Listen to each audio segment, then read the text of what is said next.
আজকে এখানে আমরা যে বিষয়টা আলোচনা করব সেটা হচ্ছে কোল্ড ওয়ার বা ঠান্ডা লড়াই।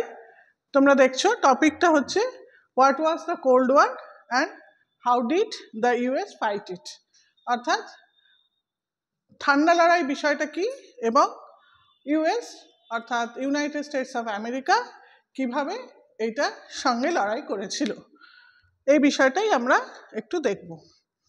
তো আমরা জানি যে ঠান্ডা লড়াইয়ের দুটো পক্ষ, একটা হচ্ছে ইউনাইটেড স্টেটস অফ আমেরিকা, তার সঙ্গে হচ্ছে তার প্রতিদ্বন্দ্বী হচ্ছে সোভিয়েত ইউনিয়ন অফ রাশিয়া। তো ইউনাইটেড স্টেটস এবং সোভিয়েত ইউনিয়ন এদের দুজনেরই কিছু কিছু লড়াই করবার কিছু কিছু যুক্তি ছিল। যখন কেউ কোনো প্রতিদ্বন্দ্বিতায় অবতীর্ণ হয় তখন তো অবশ্যই তার কিছু বক্তব্য থাকে যে কেন সে লড়াই করছে। তো ইউনাইটেড স্টেটসের পক্ষে যে তাদের যে যুক্তিগুলো সেগুলো হচ্ছে ডেমোক্রেসি বা গণতন্ত্র, বিল অফ রাইটস অর্থাৎ অধিকার পাওয়ার জন্য লড়াই, ফ্রিডম অফ রিলিজিয়ন অর্থাৎ ধর্মের স্বাধীনতা, আর ক্যাপিটালিজম বা ধনতন্ত্র। এগুলো ছিল ইউনাইটেড স্টেটসের বক্তব্য, যার জন্য তারা ঠান্ডা লড়াইয়ে যুক্ত হয়েছিল। আর ইউএসএসআর অর্থাৎ রাশিয়া, তাদের যে লড়াই বা প্রতিদ্বন্দ্বিতায় অবতীর্ণ হওয়ার যে যুক্তিগুলো সেখানে ছিল কমিউনিস্ট ডিক্টেটরশিপ অর্থাৎ সারা পৃথিবীতে সাম্যবাদের একনায়কতন্ত্র প্রতিষ্ঠিত করা, তারপরে হচ্ছে আনকোয়েশ্চেনড লয়ালিটি টু গভর্নমেন্ট অর্থাৎ সরকারের প্রতি একেবারে সম্পূর্ণভাবে কোনো রকম বিরোধিতা না করে আনুগত্য প্রকাশ করা, তারপরে হচ্ছে এথিজম অর্থাৎ যে আদর্শগুলোকে প্রতিষ্ঠিত করা, আর কমিউনিজম যেটা তাদের মূল আদর্শ সাম্যবাদ। এই নিয়ে ছিল রাশিয়ার লড়াই। এবারে আসি যে কোল্ড ওয়ার বিষয়টা কি। দ্বিতীয় বিশ্বযুদ্ধের পর cold war was a period after world war two that involved the political, economic and military rivalry between US and Soviet Union. অর্থাৎ আমেরিকা এবং রাশিয়ার মধ্যে দ্বিতীয় বিশ্বযুদ্ধের পরবর্তীকালে যে রাজনৈতিক, অর্থনৈতিক এবং সামরিক যে প্রতিদ্বন্দ্বিতা ছিল সেটাই কোল্ড ওয়ার বা ঠান্ডা যুদ্ধ বলে পরিচিত। এই যে প্রতিদ্বন্দ্বিতা সেটা কেন?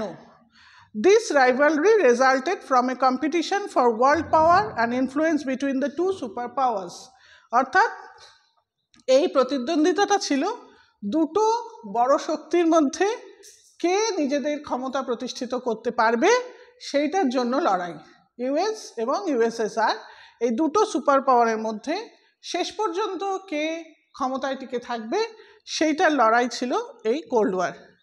কোল্ড ওয়ারের সময় ইউনাইটেড স্টেটসের রাষ্ট্রপতি ছিলেন হ্যারি এস ট্রুম্যান। তিনি কিছু বক্তব্য বা তার কিছু আদর্শ বা নীতি তিনি সেই সময় প্রকাশ করেছিলেন, যেটাকে আমরা বলছি ট্রুম্যান ডক্ট্রিন। এবং তার যে মূল উদ্দেশ্যটা ছিল ট্রুম্যান ডক্ট্রিনের বা তার বক্তব্যের যে মূল উদ্দেশ্য সেটা ছিল সোভিয়েত কমিউনিজমকে ছড়িয়ে যাওয়া বা প্রসারিত হওয়া থেকে আটকানো। অর্থাৎ এখানে বলা হচ্ছে যে Truman, the US president, adopt A foreign policy of containment to stop Soviet communism from spreading. অর্থাৎ সোভিয়েত কমিউনিজম বা সোভিয়েত সাম্যবাদ যাতে প্রসারিত হতে না পারে তার জন্য কিছু নীতি গ্রহণ করা, সেটাই ছিল ট্রুম্যান ডক্ট্রিন।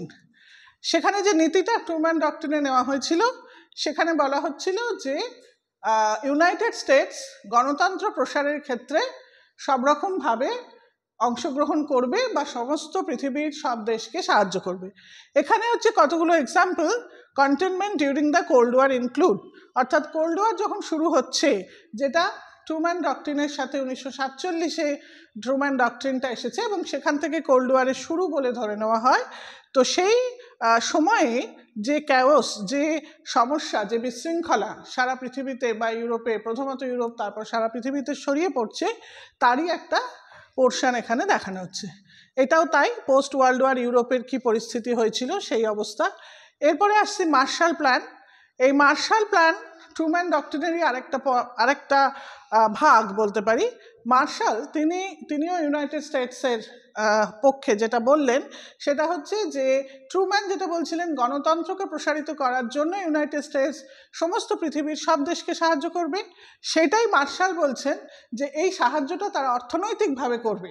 অর্থাৎ দ্বিতীয় বিশ্বযুদ্ধের দ্বারা যে বিধ্বস্ত হয়েছে সমস্ত পৃথিবীর বিভিন্ন দেশ, ইউরোপ ছাড়াও আফ্রিকা এবং এশিয়ার সমস্ত দেশগুলো, এদের যে ক্ষয়ক্ষতি সেই ক্ষয়ক্ষতি পূরণের জন্য মার্শাল প্ল্যানের মাধ্যমে ইউনাইটেড স্টেটস সমস্ত দেশকে যার যত দরকার তাকে দেবে, সেই অর্থ সাহায্য তারা করবে। এবং এই অর্থ সাহায্যের পরিমাণটা ছিল প্রায় $15 বিলিয়ন।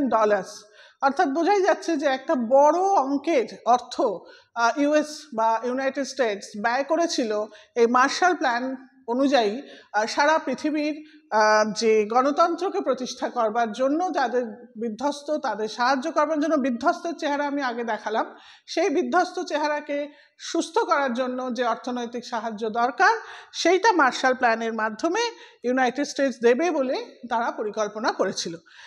এবার দেখা যাচ্ছে যে যখন কোল্ড ওয়ার চলছে তখন জার্মানির চিত্রটা, জার্মানিটা দুভাগে ভাগ হয়ে যাচ্ছে। একটা অংশ যেটাকে আমরা বলছি ওয়েস্ট জার্মানি বা পশ্চিম জার্মানি, সেইটা হয়ে যাচ্ছে প্রো আমেরিকান, অর্থাৎ তারা চলে যাচ্ছে ইউনাইটেড স্টেটসের সঙ্গে।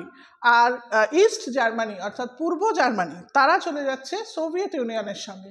এইভাবে জার্মানিটা দুভাগে ভাগ হয়ে যাচ্ছে এবং সেই ভাগটা 1949 থেকে শুরু করে 1990 পর্যন্ত এই ভাগটা ছিল।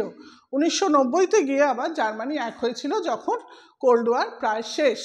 তো এই কোল্ড ওয়ার চলাকালীন Germany pro American and pro Soviet এই দুটো ভাগে ভাগ ছিল। Western Germany pro American, eastern Germany pro Soviet. এখানে